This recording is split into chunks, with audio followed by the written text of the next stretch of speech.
come across a lot of cool stuff. One of those cool things is a Mario stripper pole. Statue Mario from Target. And I was just wondering, like, how many do you actually own?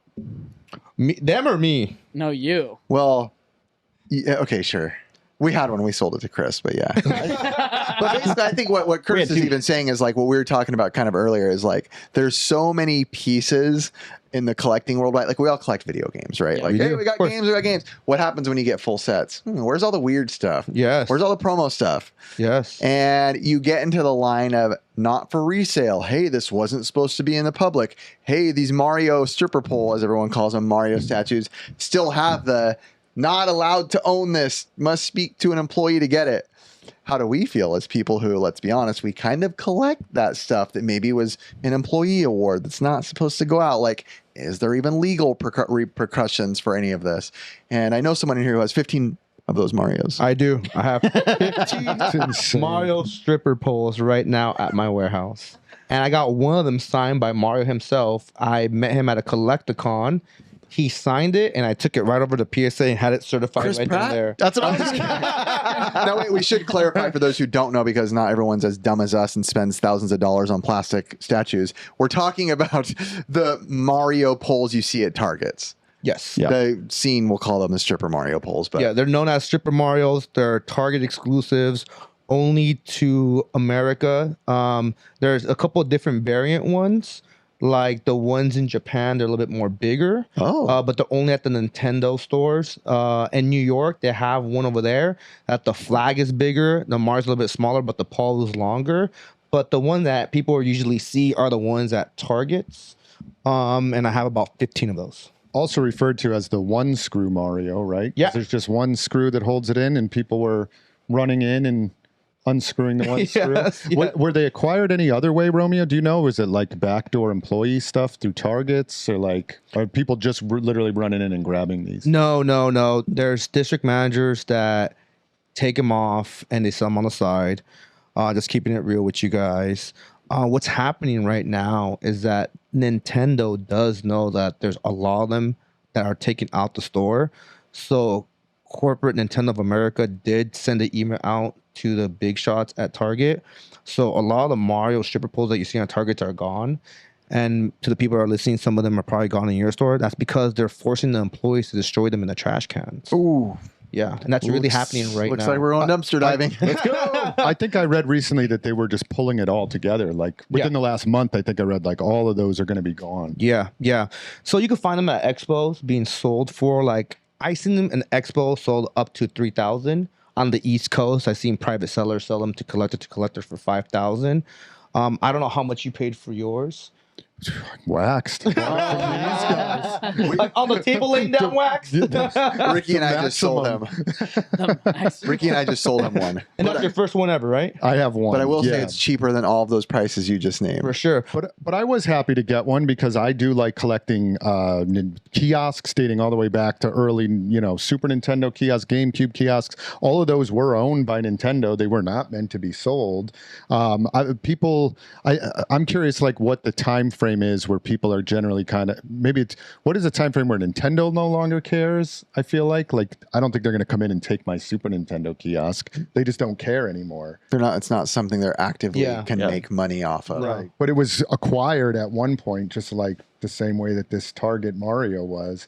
And then at what point does the community kind of that's acceptable, you should have that too, a lot of that stuff, like because I used to go to the GameStop to get all their stuff, they just toss it. Most of that stuff's trash. Yeah. So how can they come after you with something that they were going to throw away anyways? Yeah, right. They can't.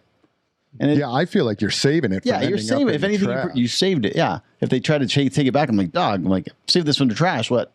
I'll sell it to you for full price. Which makes me wonder, why does Nintendo even care that much about it?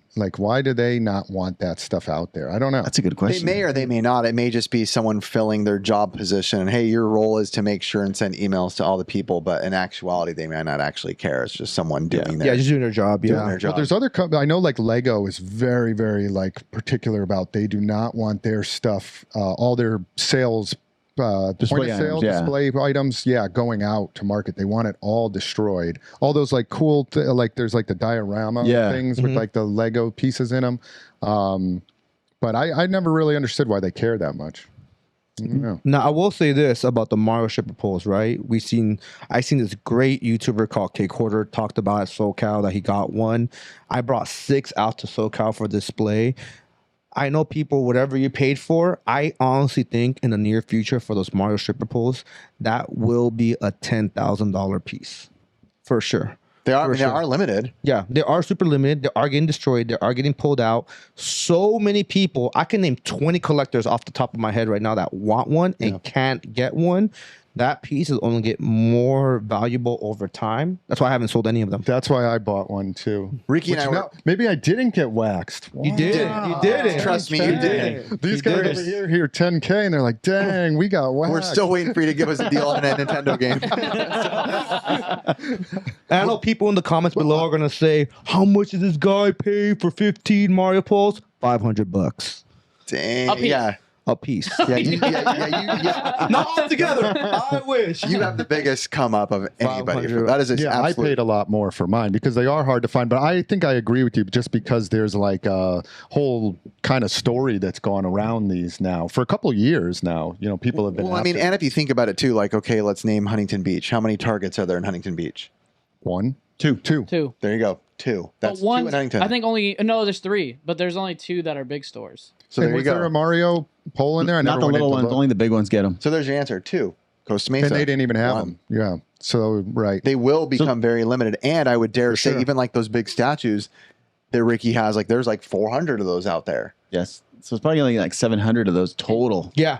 For your Something like that, and that's it. I'm not gonna lie, I was kind of bummed. I went to the Walmart that's over by. We only have one Walmart in Huntington Beach, and they had the Donkey Kong Mario display for Switch, and I've been waiting. I was like, oh man, I'm gonna try to ask to see if I can get it, and then they ended up remodeling the store just a week later, and it was gone, and the entire gaming section was just reduced to nothing. And I was bummed because I was like, no, I was waiting on that. I wanted that. It's funny too because like you say that I remember when like the Mario polls started going up in targets, and I remember immediately sending Ricky a picture. I'm like, have you seen these Pulse Marios that are going up? Like these are for sure going to be like the next thing, because a lot of times, you know, displays, they'll make a little cardboard thing, little cheapies, but these were like, you immediately see like, oh, whoa, these are nice. I was going to say, I think it'd been a long time since they came out with the statue. Like they had the statues and then it was just cardboard for forever. Cardboard. Like 3D displays, the games. There have been kiosks. There's a Wii U kiosk. There's a Switch kiosk.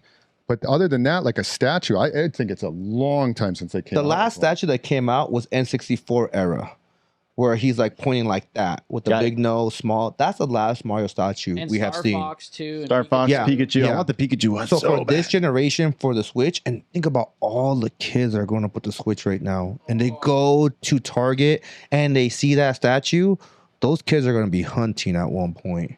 And I got 15 for you guys ready. Well, even dude, I think it was on Cake's like list to get one, and he was like super stoked to get one. He traded Clay Fighters, a Clay Fighter sculptor's cut, and money to get a statue. And those statues, you guys held one. And for the viewers that haven't held one, they're pretty hefty. They're big. It took me a while. I just put one up, and it took me a while. The Mario itself, there's a picture of me when we got it. You'll see it, or people who, if they watch our main channel, Pixel Game Squad, you'll see me like hold it, and you'll see it's like above my head and like to the bottom of my waist. Like that's a full size big Mario. And it's funny, we got ours like on happenstance. It's not a cheap plastic either. It's not plastic. It's ceramic or wood or something. Because when I was putting mine up, I was like, oh my gosh, I do not want to drop this thing. It would have just smashed into pieces if I dropped it. If you go to my stores and you look, 'cause I have 2 store locations, I got a Mario stripper at each location. If you ever look up, I have mine actually spinning. Ooh, nice. So when the store turns on, he starts automatically dollar spinning. bills in his pants. Make your magic, baby. Make your magic today. What about prototypes? How do we feel about prototypes? I just started getting into prototypes. I'm scarily starting to get into them more. Is there any like should or shouldn't own with prototypes? No, because some of those companies don't even exist anymore that make some of those games. And as we go more into a digital era, you know, prototypes, that's such a dark, deep rabbit hole and such a niche collecting thing that the legalities behind it will be impossible. True. Because some of those were never even released. Yep. You know, so But you're pretty what if safe. you profit on them by completing that game? You know what I mean? Oh, like if you finish developing in a different way or something? Right, you dump that ROM into a computer, and that person is smart enough to be able to build off that game and create something off of it and make money on it. Well, if that company still existent, then yes, I think there will be some legal repercussions. I don't even know how you go about dumping a ROM and then how would I have a prototype that I'm staring at. How would I even dump that onto a site? There's ways to rip it, like You rip it, yeah. There's ways to rip it into a PC, like you use like an old Got software. it. And then you can just download it into other ROMs. You could make a card. Or I guess I could just plug it in, hook it up to an Elgato, and record the gameplay too, so people could see. NT Mini Noir has the ability to To rip it. Oh. Dump. And I have the analog Yeah. mini and TNOR. But I don't know the history of all the prototypes, like for NES and Super NES. I have some prototypes for Sega Saturn, Sega CD. I don't think I have any. I think that's the latest. Maybe some Dreamcast prototypes. I don't know about like anything for GameCube. But my understanding is a lot of them were like being sent out to people to like try this out kind of thing. Or fix the bugs. Yeah, fix the bugs. Yeah. So they were sent to like people to test. And so the amount of how many exist is very like unknown on all of these. Anytime I've ever come across one, I've just stashed them away. I love to collect them as well because you don't ever see them. Yeah. They're one of ones. There a lot of them one-on-ones. Maybe there's a few. But the legality of that, I don't think they were meant to ever be sold. Like if they were given to somebody to test, No. they were meant No. to be like I mean, even if destroyed. you- Maybe I don't know. First, Ricky. Oh, go ahead. I always wondered, like, if there's how many of like one game there are, because they had flaws, they sent it back, did another one, flaws. So like, how many of these actually like you could have like Tailspin, but you could have like 4 different ones because I like how those he's saying 4 that because he has Tailspin. Let's say Tailspin. Let's see. I feel like interesting enough is like Turok on the N64. Which one is it when it comes back? There's an error in the game, and then you have to send in a cart to be able to get one back. Turok 2. Two. And they give you a great cart, I think, back. And like that was so rare. Was it the multiplayer that was messed up or something on one of them? Ah, dude. Remember what it was? Forgot. But, I I mean, don't I know. didn't have enough money to send one in. I don't know. There's shipping involved? Yeah, that was a little kid when that happened. But what was interesting is Chris came across just paperwork to be able to develop the game. Like, imagine if somebody actually computed that and actually programmed it and made technically their own game and just modified it here and there. You know? That was all for the Tandy. That was from a developer's estate sale. So it was all acquired. That was acquired Wow. legally Yeah. because a lot of legality came up in that, which is like, hey, wait a second, this was this guy's property. How can you sell this? And it was like, yeah, when it traded hands from his estate through the estate sale, people that ran it to now I'm the buyer, it was all legally done essentially. And we sold that stuff and for a pretty good price. It was like paperwork stuff. He was developing like Pitfall 2, which was an NES game. We sold a lot of that stuff for like $5,000. And There's a lot that's of, crazy too, because seems like a lot too, especially because it's for something like the Tandy. There's a very hardcore Coco computer, color computer, Tandy community, which we reached out to on Facebook. And there was mixed opinions about it. Some people were like, oh, you should donate this, should go to a museum, all that. And I was like, listen, I don't know the value of it. We're just going to run it at auction. You can donate some money to my bank. Yeah, we just ran it at auction, let the price be determined by the market. I didn't know the value. It went for more than we thought it was going to go. What you originally thought it was going to go for? A couple $100. I thought Wow. like 700. Honestly, it was You sold it all for how stuff- much? 5K? Yeah, and there was people that were a little bit upset that we were even selling it. Like, you should donate it. Why? How did you get this? I said we were at the estate sale, and Blake and I went back at the end of the estate sale on the last day when they're throwing everything out, right? And I said, you know what? We should go back to that place and take a look. And they were literally like had this stuff set by the garbage. It was ready to go into the Wow. garbage. And so we got it for very cheap because he was like, I'm ready to throw it out. And then we didn't realize the value of it until we started talking to the people that developed those games. They knew that there was like undeveloped games in there. So in a sense, I don't know whatever came out of it, but they knew that there might have been a lot of undeveloped Tandy and Coco computer games. So they were super happy that it was saved. Most of them. Now, what do you guys think about like and Nintendo OEM official signs going out, like a World of Nintendo sign? What do you guys think? I love that. I mean, I know we all think they're god level and beautiful pieces. The cat's meow. I don't know. I just have this weird. The cat's meow. That's the what's it called? The grandpa. Pawn Stars. From Pawn Stars, yeah. I just think that stuff is, I don't know, I feel like once it goes out to the store, Nintendo walks away and goes, here, this is for your store, and it's display, it's for your store. Well, Well, feel like- back in the day, they didn't give you had to order from a catalog. Yep. correct. So Yeah. you legally owned it. Whatever they had, you say, I want this, this, and this. And if they had it in stock, they'll ship it out. And if they didn't, they will make it. So some of those stuff on that catalog, some of the stuff is like 2 of 2 because not that many stores owned it. Yeah. So there's no legal repercussions of those signs or those items going out. Like, for example, myself, I have a Nintendo Neon sign, World Nintendo sign, KB Toys cabinets, World Nintendo cabinets. I got some really rare stuff.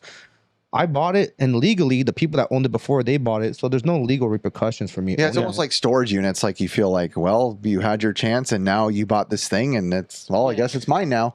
I wonder if there is like a statute of limitations on it, like legally, where Nintendo, like with the Mario stripper poles right now, like Yeah. if they knew we had them at our store, could they come in and be like, hey, we want that? Legally, they can, actually. Even though like I bought it off of you bought it off of somebody, like Yeah. it's traded all these hands, but could they come in and go, oh, and that Super Nintendo kiosk, that's ours too. Like we want to take that. Like I wonder if it's like a court would be like, oh no, that's the 40 years FBI. old. I feel like it has to be current enough. Yes. Right?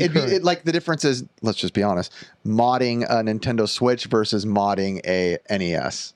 Right? Like it's like, what do we care about the NES games? We're not making money off that. An interesting thing too that I always think about as an editor is every YouTuber that you possibly know that does YouTube videos, I'm talking from the big dogs to the small dogs to everybody, uses NES and Super Nintendo music all day in their music. I do all the time. Yeah. Every video. Yeah. Every video in history, all the Scott the Woz and Dontrons, they all use it. Nintendo, nobody's ever gone copyright stricken.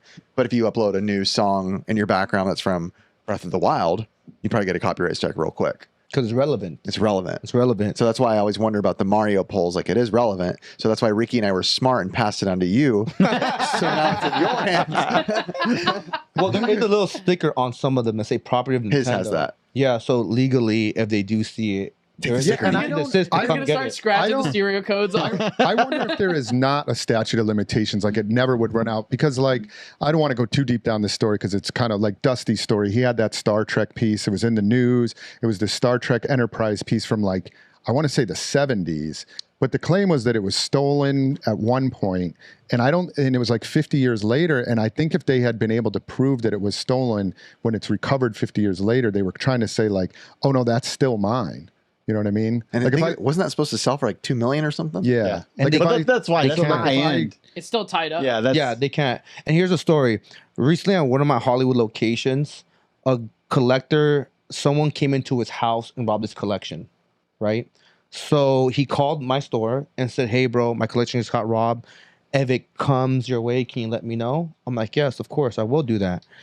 I said, have you report to the cops?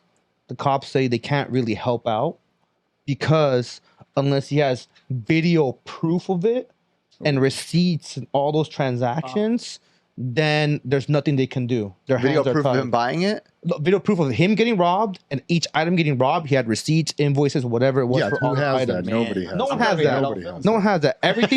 Everyone in the collecting scene is buying it either secondhand from a Swap game meets. store, swap meets, etc., private collectors. Who's giving invoices out like that? Nobody. So his collection was robbed, I think, like $15K. I can't imagine if we went to the swap meet. We should try it. Every vendor we go to, can I get a receipt? They'll be like, ¿Qué pasa? I think one thing now that you kind of touched on that subject a little bit, like has that ever happened to your store at all? Like, because I know theft's a real thing in California. That's a real thing in LA. Oh, yeah. Big time. LA, big big time. time. I got, like I said, I have a store in Hollywood. It has its blessings and it has its curses. I deal with homeless people every other week, crackheads. I got people robbing other people and then coming trying to make me bucks. So does that happen? Yes, it does happen more frequently than ever because there's a lot of people out there right now with these tough times that are struggling. The only thing that we don't take that's too suspicious if a guy comes in and he's selling me 25 copies of Smash Bros for the Switch. It's like, You just grab that from a local Walmart supply. yeah, like, all right, bro, I know you don't have a wholesale license. You got some holes in your shirt. So what's going on? You know? You're like, bro, I can't do that. I'll take them for $5 each. He's like, actually, I'm Nintendo. Let me get that. You're on the back. Now, I wonder if like a thing like a statue, let's just say the Mario statue poll, right? Let's just say, I wonder if, say they did come in and say something. I mean, long shot. But what if they did and you're like, No, I actually I'm a prop designer. I made this to be a perfect repro of one.